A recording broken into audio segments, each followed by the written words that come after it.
चीन की वजारत दफा के तर्जुमान जोंग याओगांग ने ताइवान को अमरीकी असलहे की फरोख्त पर तबसरा करते हुए कहा है कि हम चीन के ताइवान इलाके को अमरीका की जानिब से असलहे की फरोख्त की सख्ती से मुखालिफत करते हैं।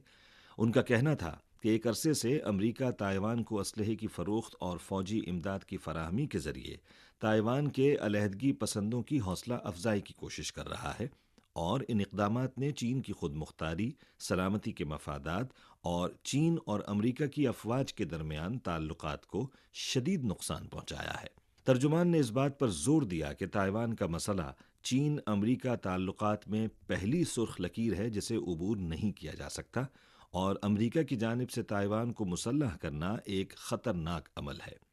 उन्होंने कहा कि हम अमरीका पर जोर देते हैं कि वो ताइवान को असलहे की फरोख्त और ताइवान के साथ फौजी ताल्लुकात बंद करे, ताइवान को किसी भी तरीके